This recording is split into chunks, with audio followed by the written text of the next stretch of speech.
Yeah, amazing. I mean, I always thought like if I had a longer trip, I would be able to really put work into stuff, and I was really happy to see that pay off. And like as I was just saying before, actually, it's coming back to my house and my board. It's just been like amazing to get on my old board problems and see like how like much I've progressed, and just being able to like feel really strong. It's been really good. Yeah, so I mean, going out was, I didn't have any expectations of the trip. It was very much just to go out, kind of reset and go back into that basic style of climbing.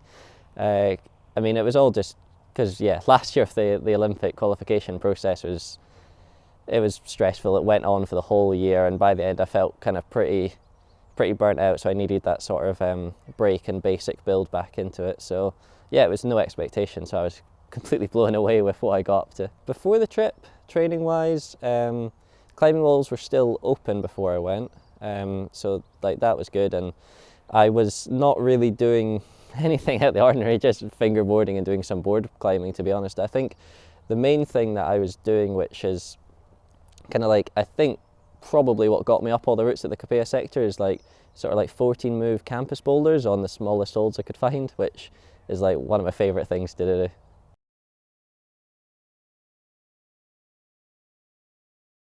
Yeah, so yeah, last year I climbed La Capella, I think on the 6th of February, and I thought that was like, at that time it was the absolute limit for me. Like getting the last move to the jug, which isn't even that hard to move, I was like, I almost dropped it. And then coming back, it was kind of crazy to try these other routes at the sector, because they all are very similar. Like they follow the same sort of path of, they're all about free boulder problems and then like a slightly easier finish. King Capella definitely felt like the level above though, and it's not actually, so that the sector's called La Capella, which is why I gave it, why I gave it that name. It's not actually joined to La Capella. It's actually about 8 meters to the left, but it follows the same sort of trend of moves, where it's like 3 boulder problems, 2 super hard ones, and then a slightly easier one. And I got back on La Capella this trip just to like compare as well, and it was really interesting noticing like each of the boulder problems felt at least a full grade, if not 2 harder. So it definitely felt like the next step up, and it was amazing to see like a year of training, even if it was completely focused at the competition side, seeing it pay off in the outdoors was really cool too.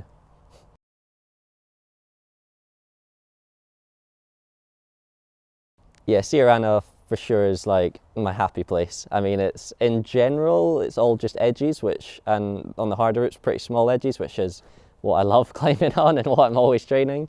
And the pockets that are mixed in, again, are that sort of small type of pocket where you're kind of half crimping in them. So it's like perfect for me, and I think it suits me really well.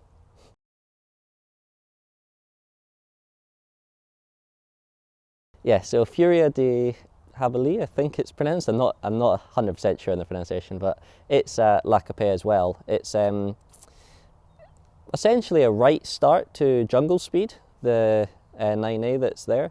You pull on the same like 2 holds on the ground, but then you go instantly right instead of left, and you climb 5 like new quick draws of climbing, and then join into the top of jungle speed, which is like a 8A finish. And so it's all just condensed into the start, but instead of being like a 1 mover like jungle speed, it's, I think, about in that range of 12 moves of just really hard continuous climbing.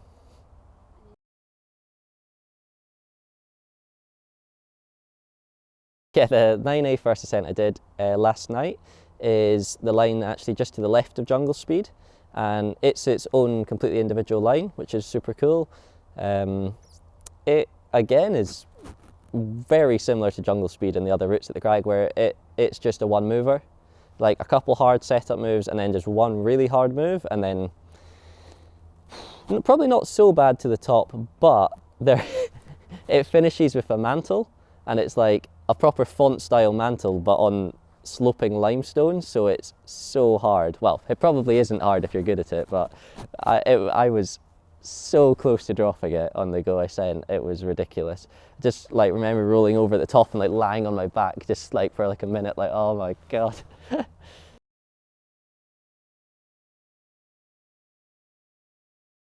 Yeah, so I mean, I was just really climbing with my partner Elle, but there was, but it's Spain. There's always, I suppose, a strong scene. So like Dave Graham lives out in Cornadea, so he was about at, like he's been trying La Capella for quite a few years now, and he got getting super close.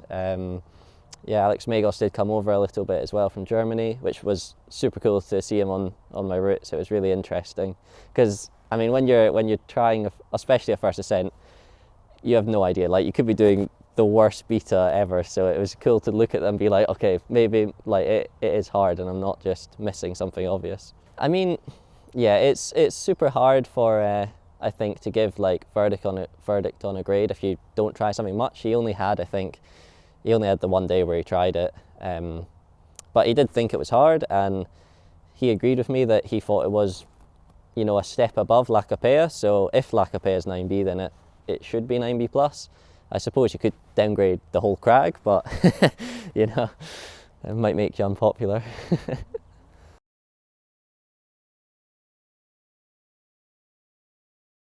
Yeah, I mean that when you say that, it sounds absolutely crazy to think like I'm with just Adam and Magos on first ascenting that grade.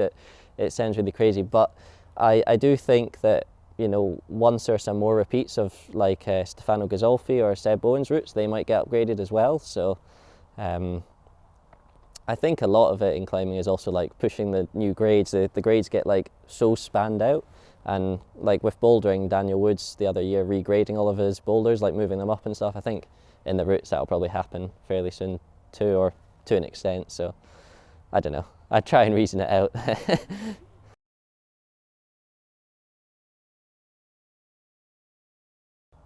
Yeah, so the bouldering sector, which has where I did the first ascent, is actually above La Jolla. So you like, yeah, you walk to it and then down, back round. And the first time I tried to go, I got completely lost. It was like the snow was, there was still a bit of snow in the back because it was all tree covered, and I wandered for like 2 hours not being able to find it. But the problem's amazing. It's again, like the rest of the sector, it was like cleaned and sort of looked at by Dave Graham. I think he said he got fairly close to it, and it's just like, again, perfect style for me. You know, it's tiny razor crimps and like massive drop knees. So like the crux relies around one really small crimp and this like crazy drop knee, and it's just super fun.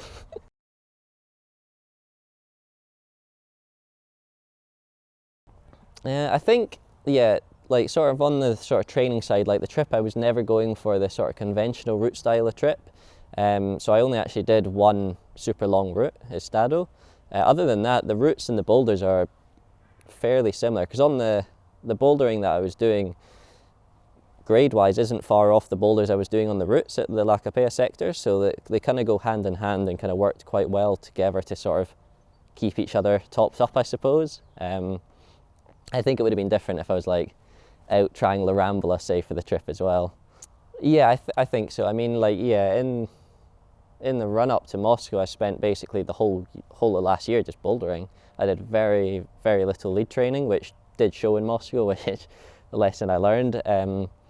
But I think it did mean that like that sort of power endurance and like just pure power to power endurance was at a really high level, and I managed to like work on that even more. Like I think that was the big thing as well for King Capella, was I spent the rest of the trip doing the other routes at the crag, which are all in the same style, and they were all training towards getting strong enough for that one. So it all kind of added together, I think. Whereas when I was trying Estado, I could go, I think on my like second go, I went from the ground through the crux boulder, which is normally the red point sort of crux. People get through that, and then a lot of the time they have a good chance of going to the top. But for me, I went almost straight through it, and then, you know, fell on like the next move. And then every go was like a fall and move further, as I had to build the endurance to get to the top.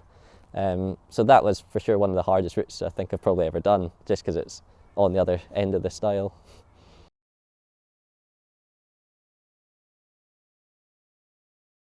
Yeah, I mean, Margalef is not my happy place in comparison to Siurana. I really struggle there, which is why I like tried to put a little bit of time in there, because it does work a different style. Unfortunately though, I never feel like it's worth putting lots of time in, because the style is very different to competition climbing. You know, it's all pretty much pockets, and the pockets that appear in comps are like, they're always huge. It's just, yeah, it's really disappointing actually. Like in the Moscow European Champs, there wasn't a single pocket. I was like, oh man. But the first lay, so the easier version of first round, the one I did is, I mean, that suits me a lot better because it is actually holds. It's like tufa, pinches and crimps, so that wasn't so bad to try. Whereas La Ley Igdinata, it's more just pockets. So that one I was really happy to be able to get up. But again, it is short, so I think it still suits me fairly well. I tried some longer routes and got pretty shut down, I'm not gonna lie.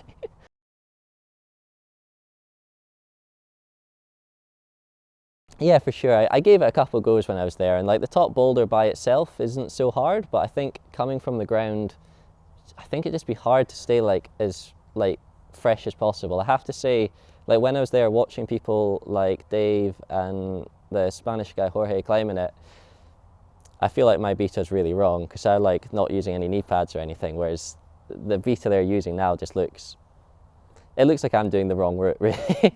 I'm like, oh man. So I don't know if I'd have the same problem as Chris where I just get to that top mono bit and just feel powered out for session after session, but we'll see.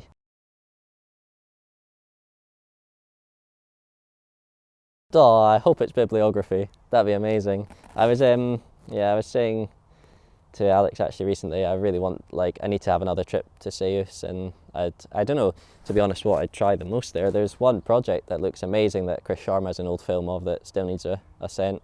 But yeah, bibliography, I hope it looks the best, I think. Flatanger does look cool, but I've never had the same psych for Flatanger as for places like Ceuse or Spain.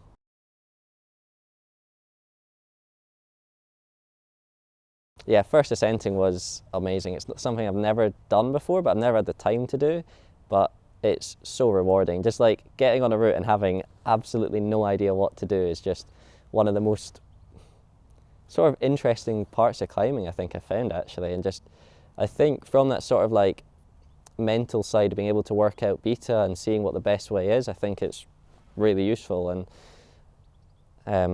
it was just a lot of fun. Like, it's also, I don't know, it feels a bit more like that sort of adventure side of it. So even if you're on a route that's been bolted by someone else, but you're going up and you're like, oh, this hold, is it going to break? And then you're like feeling around it and you're like cleaning other bits, and yeah, it's really good fun. I would absolutely love to go and bolt a route. That would just be one of the best things, I think. I really hope I can do more first ascenting and actually like learn how to bolt, I suppose, first and then go bolting. I think that would just be amazing.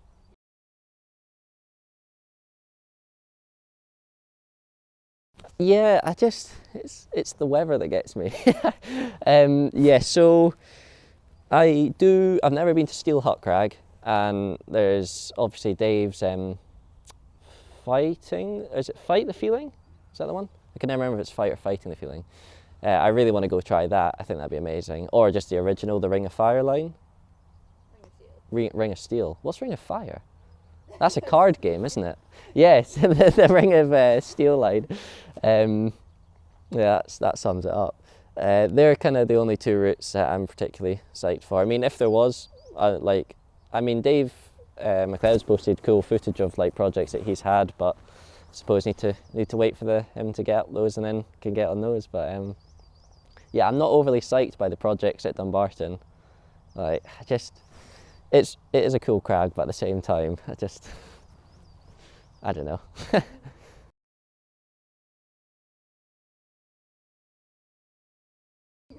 First of all, Mutation.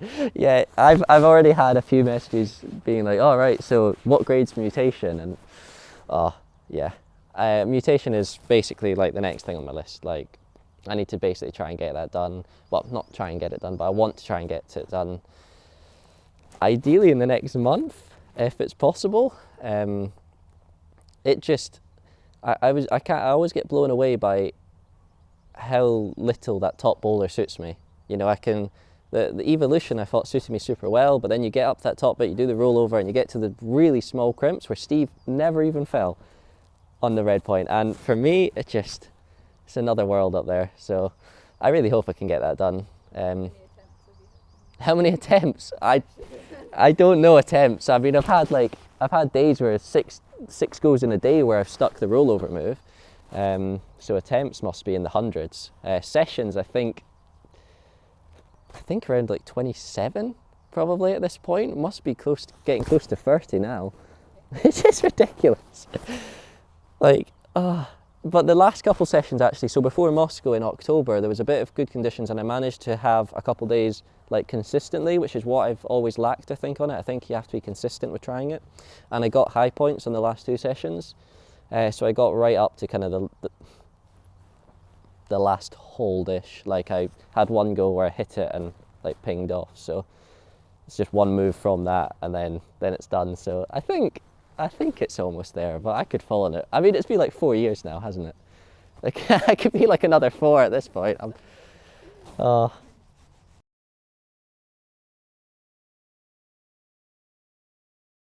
Yeah, competitions this year, it's really hard to know. I mean, with all the sort of travel restrictions and postponements already of World Cups, it's hard to make a plan. Ideally, I'd go to some of the lead World Cups and attend, 1 or 2 boulder rounds, or at least like do the lead and boulder at Moscow at the World Champs, because that would be like the first, I suppose, combined of lead and boulder ahead of Paris. It would be interesting to do and I think really useful, but basically just have to wait and see. The plan is to go kind of train for the lead selections, the GB lead selections, which I think will be in May, maybe beginning May, and then see where I go from there, see what's happening.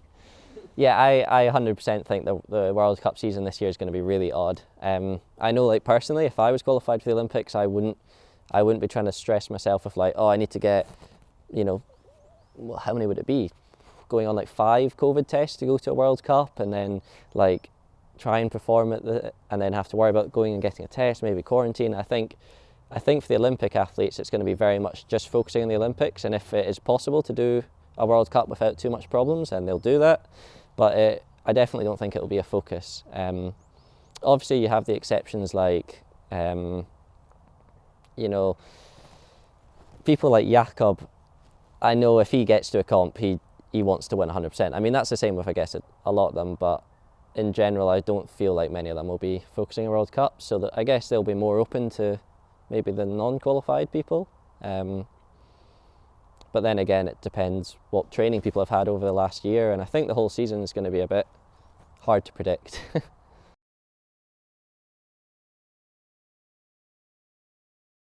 I think I'll still always be motivated for comps. So it's like La Capella. This was something that basically changed in my mind. Well, not changed my mindset, but I realised last year when I sent La Capella, it was like, for me, that is by far the greatest achievement I had ever achieved in climbing. Like all the effort, all the training I put in, it all like resulted in that.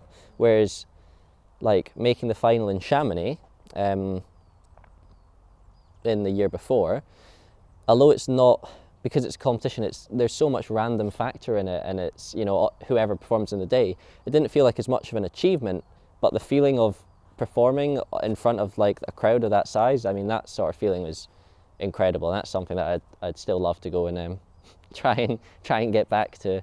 Like that sort of a feeling was probably better, but the sense of achievement came more from the outdoors. So I'd still like to mix both if it's possible. The thing is, like, both are very connected to me, so it's hard to say I'm motivated more for one or the other. And also training wise, I find outdoors is just as useful at training for competitions as comps are for outdoors. Okay, maybe not quite the like run and jump parkour, but that doesn't really help outdoors. But I'd probably say more for outdoors, but I'm not sure that's just because I've been on such a trip. Like if I was to go to a comp, that might completely switch around. I might be like, oh my god, I need to like completely do this again. So I think it's pretty 50-50 split.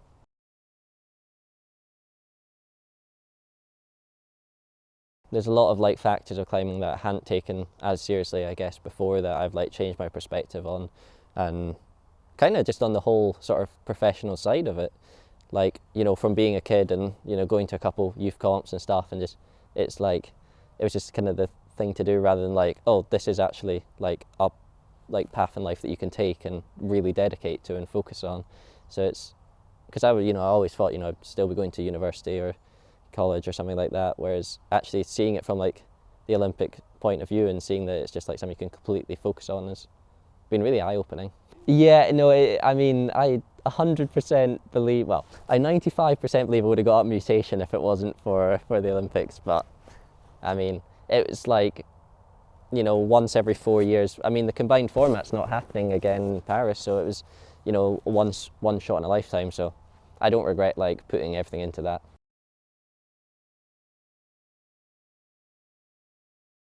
Well, yeah, it was a weird one. Like, I was pretty good, but now everyone is, like, of the Olympic qualified athletes are so good at it. It's crazy. They're all, like, half of them are running, like, sub 6.5s, and, like, they're all pushing on that sort of 5 second, which is amazing. Yeah, I always enjoyed training it, though, so I'm not going to miss training it, that's for sure, doing it.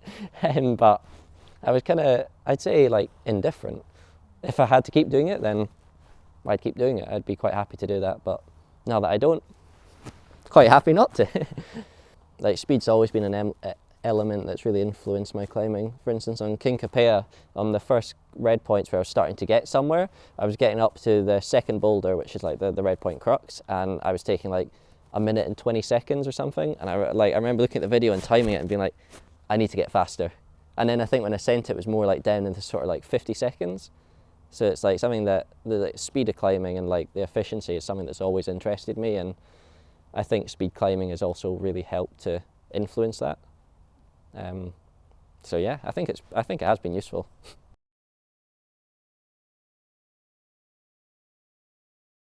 Yeah, I mean, it's a hard one, that. So for me, this is what I found last year, was to get into like that try hard that you need outside, I needed like 2 weeks of intro, almost like 2 weeks of just like getting beaten up on every route I try, and then I'd switch into that. Whereas for the comps, I don't know if it's just because I've done them for so many years, I've always been able to go to a comp and just, you know, try at the absolute limit. So it's it's an interesting one. I feel like the outdoors is harder to be like mentally in the right place for. I think in general it's just harder, especially with red pointing. Like with routes like Mutation, we've had so many days, it's so much harder, I think, as a challenge. Whereas a competition or an on-site go, I guess outdoors, you just turn up, you try, and if you fail, you fail. Like, it doesn't really matter. Yeah, no, I think although I'm pretty good at it, I think red pointing outdoors is definitely harder for me. I definitely find it, like, I've got the much stronger mental side for competitions.